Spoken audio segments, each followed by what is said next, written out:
The second chapter is to understand feelings and beliefs. We have a way of interacting with our environment naturally. We grow out of struggles, efforts to survive in the jungle of human relationships.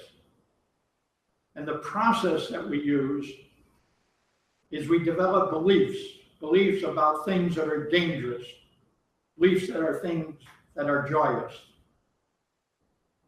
Our beliefs are attached to feelings. The feelings that we want to examine in misbehavior are the feelings of the stress response, fear and anger. Be aware that in the Sermon on the Mount, Jesus did away with the stress response. He said, have no fear. Anger is the seed to murder. My peace be with you. Let's take a look at an example. Let's say you're out in the ocean and you see a fin in the water. What does that suggest? A shark. So what do you feel? Fear. And what do? Swim as fast as you can. You flee. You don't understand that that fin is a toy that a boy has strapped on his back to play shark. This causes a lot of problems in the way we live. We assume that reality is what we believe it to be. And we respond with, in that case, inappropriate feelings and behavior. In the Sermon on the Mount, Jesus not only did away with fear and anger, but he gave us the tools to use in doing it. The first step is to change your response, as we mentioned in the last chapter. Deal with the misbehavior by changing your response from the stress response to the Beatitudes, to Jesus' yoke. Let's say the child is seeking attention.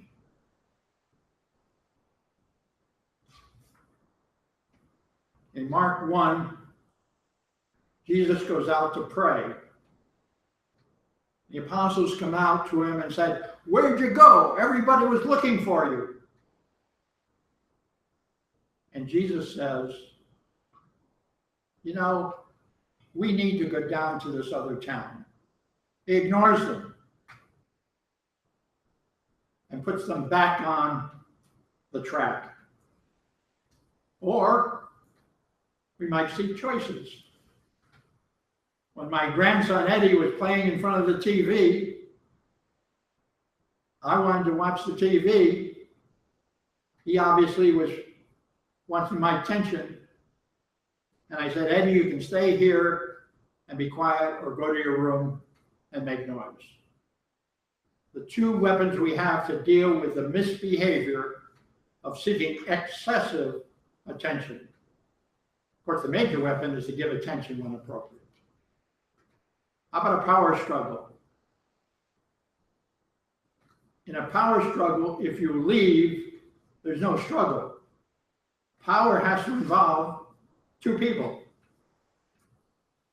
If you don't have another person, there's nobody to have power over. So the best stand in a power struggle is to take away the audience, take away the other partner, and just to leave. They feel hurt, and they want to hurt back. You know, maybe you spanked them. Well, refuse to blame them and refuse to fight. Recognize their hurt feelings and agree. After all, whatever they're feeling is their feeling. And the skill that would develop in the third chapter is to verbalize what they're feeling and report it to them. Analyze it, report it to them. You seem hurt, and I can appreciate that. Let's talk about it. Refuse to blame, refuse to fight. Maybe they feel inadequate. Instead of dealing with the environment, they withdraw. After you try to get them involved, you might want to withdraw. You might want to give up on them, but don't. No pity. Focus on them and encourage. Encourage them in efforts, in little victories. Don't blame. Don't criticize. Start small with little bits of encouragement. Help them learn self-confidence. Point out their successes. Chapter 3 will give you more tips on how to encourage. In 2 Corinthians chapter 1, verses 3 through 7, Paul uses encouragement 10 times. 10 times he talks about the Corinthians to encourage. Faulty beliefs are the basis for misbehavior. I look at TV and I see the people getting all this acclamation. I decide that I belong by being noticed. I like it when people notice me. Or I belong by being bossy, just like my parents are towards me. Or I belong by hurting. Remember, you as a parent or grandparent, you are the model. You are you're the gospel to your child. They learn more by what you do than by what you say. So if you are doing any of these behaviors, the first step is to make a decision to change. They belong by being noticed. Well, that grows up into the adult strange god of fame. Or maybe even before that, it's getting attention and being noticed in the back seat of a car. Or maybe belong by being bossy, because they're told what to do all the time. All they hear is you should, you ought, you must. And they turn around and they do that to their brother and sister or a friend.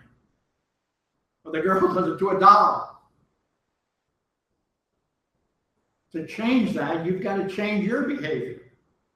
You've got to stop being bossy. Belong by hurting. A lot of that going on in the world today. Where does it come from? From being hurt. A belief that hurting is the way you get people to change. The way you make a difference. Or belonging by failing. When I fail and I don't try, then maybe people will leave me alone. I won't have to deal with their coaching or their nagging. All these belongs are tied into the strange gods and indicate a lack of appropriate behavior, the lack of being loved, the lack of being accepted, the lack of being involved in making decisions. We want to encourage positive beliefs, involvement. How does a child feel that they are involved? By their contribution. Give them roles. Find out what they're good at. What are their gifts? Learn that early on and encourage those gifts. We'll begin talking about a family meeting. At the family meeting, everyone should be involved, even as just keeping time. Let them contribute and they'll feel involved. But independence, responsible and accountable, that can only grow out of you giving them choices. when you give them a choice, whatever they pick, they're responsible for that choice.